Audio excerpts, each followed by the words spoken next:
Bem, queridos, voltei. Voltei para tirar você da novela, porque você está aqui para aprender a resolver exercícios do Enem. Aqui no ensino médio fácil, você estará preparado para fazer uma boa prova nessa prova do Enem aí, que eu tenho certeza que todos vão tirar de letra. Aliás, eu gostaria de elogiá-los. O desempenho de vocês nos exercícios de Enem está sendo muito satisfatório. Tá? A média de acertos muito boas, a expectativa que eu tenho é muito boa quanto à prova de ciências humanas e suas tecnologias. Eu tenho certeza que os outros professores que virão também farão um trabalho aí bom com vocês. Eu tenho certeza que tudo vai dar certo no final. Mas eu gostaria de manifestar aqui a minha satisfação com o resultado dos exercícios que eu tenho visto vocês fazerem ao longo das aulas. Mas, então, como eu falei para você, você vai sair agora da novela e vai procurar prestar atenção um pouco aqui no seu professor de história, o Rafa, santista e futuro campeão mundial. Já falei demais, agora vou falar o que é importante, tá? Para se manter no poder, queridos, os grandes cafeicultores brasileiros, eles utilizavam do que nós chamamos de mecanismos de controle do poder. O que é isso? Pergunta você, aluno mais curioso. Mecanismo de controle do poder é uma espécie de estratégia, tá? Usada pelos grandes cafeicultores para manter nos poderes os políticos ligados ao setor cafeeiro, ao setor que produz café no Brasil. Portanto, nas eleições, para você, por exemplo, havia nas eleições candidatos ligados ao setor cafeeiro e ligados a outro setor. Fazia-se de tudo para os candidatos do setor cafeeiro vencer as eleições. Fraude nas eleições, utilizar-se de mecanismos, por exemplo, de acordos entre governadores de estado e o poder federal do presidente. O presidente da república utilizava-se de artifícios para se manter no poder. Estados produtores de café e eram geralmente ou tinham representantes no poder federal. Então os presidentes geralmente eram de São Paulo ou de Minas Gerais. Então são mecanismos para manter os grandes fazendeiros de café, os grandes coronéis, né, no poder.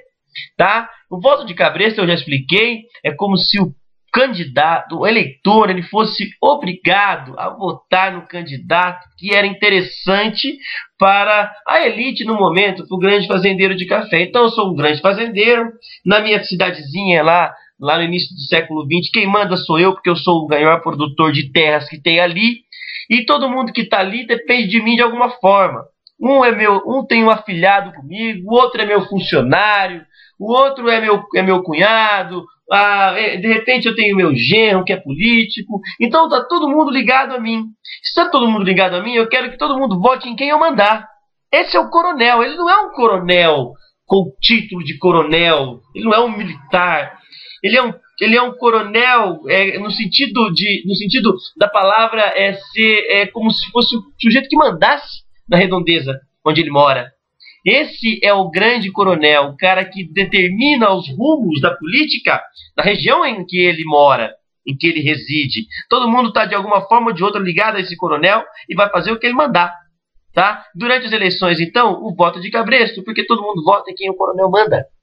Tá? A política do café com leite, número 2 aí, seria o seguinte: não seria a alternância, mas entre 1894 e 1930, todos os presidentes brasileiros, exceção de um ou outro, mas a grande maioria, eram ligados ou a São Paulo ou a Minas Gerais. Por que café com leite? Porque São Paulo era um grande produtor de café. E Minas Gerais, além de grande produtora de café, se destacava também na produção de gado leiteiro, na criação de gado leiteiro. Daí o nome, a política do café com leite, ou o predomínio de presidentes do Brasil ligados a um ou outro estado, ou São Paulo ou Minas Gerais.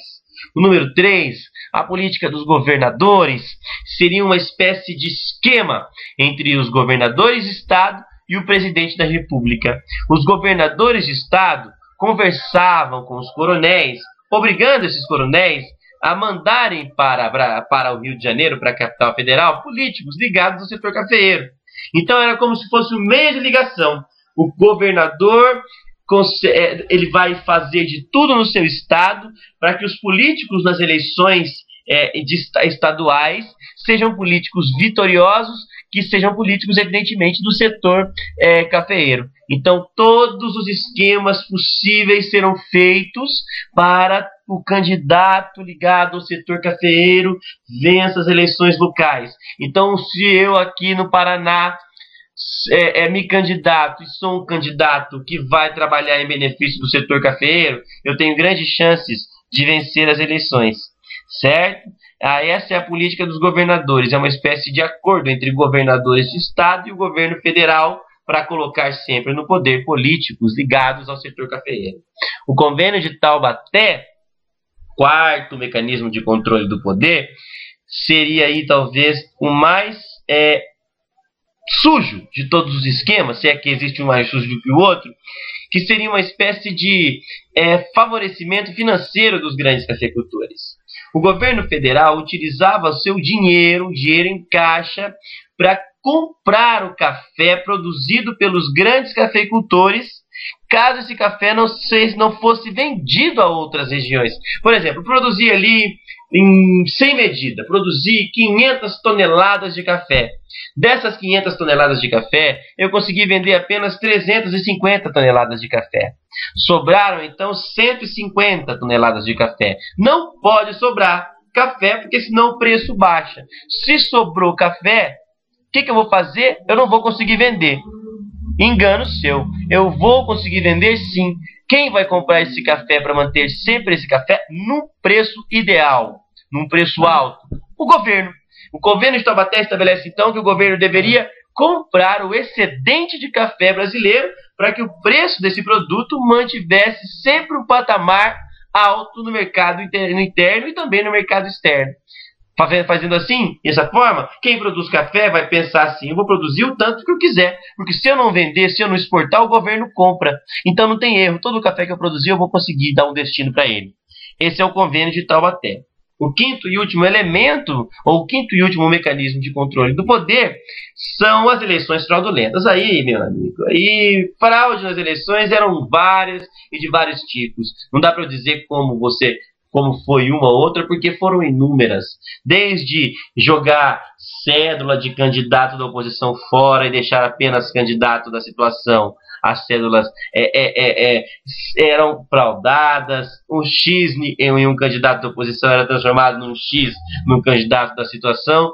Fraude é fraude, e o jeitinho brasileiro começou nas eleições, e ainda nesse momento fiscalização nas eleições eram muito pequenas, eram praticamente inexistentes, não havia uma fiscalização efetiva no processo eleitoral, o que acabava dificultando o processo eleitoral em ser um processo isento de qualquer tipo de fraude.